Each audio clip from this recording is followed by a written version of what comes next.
you're new to having an interview, the first place to start, which is really important, is that you need to believe in yourself, because you've been offered this interview, you've been selected over and above sometimes 10 to 100 people. The other thing to remember is that an interview is a two-way conversation for the organization to learn about you and also for you to learn more about that organization. The next important thing to do before you even get to the interview is to find an advocate, someone who is going to challenge you to be the best you can be. Ask them to look at your CV, see if they'll ask you some questions that you think you might be asked in the interview so that you can really feel confident about what you're going to say. Make sure you've done your research. You'll come across much more confident if you've looked at the organization. There's so many different ways to find out about the organization. Really look at the job description.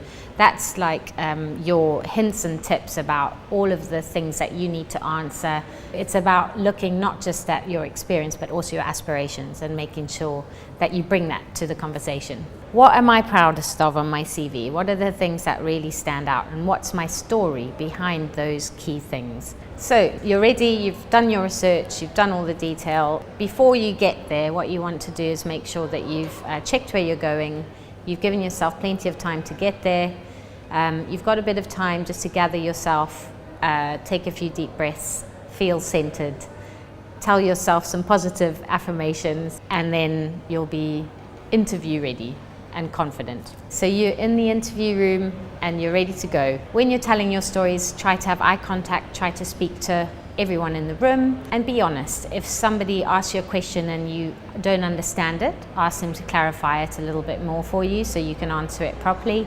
Or if you haven't done something, just let the person know, actually I haven't done that before, but it might be one of the things that you actually aspire to doing. Do take the time to thank everybody in the room for the opportunity to meet with them. Make sure that you have asked the questions that you plan to ask. If you get the role, that's fantastic, well done. And if you don't get the role, that's absolutely fine. You haven't lost anything. I know it will feel like you have, but actually you can get back in touch with the employer and ask them to give you some feedback, because that's a really great learning opportunity. And especially at the start of your career, let me tell you, you will have many, many interviews, and actually the more you have, the better you get at them. So you can mark it down to practice and experience, and you know that the next time you go in, you're going to be that much better, that much sharper, and you'll stand that much more of a chance to get the next opportunity.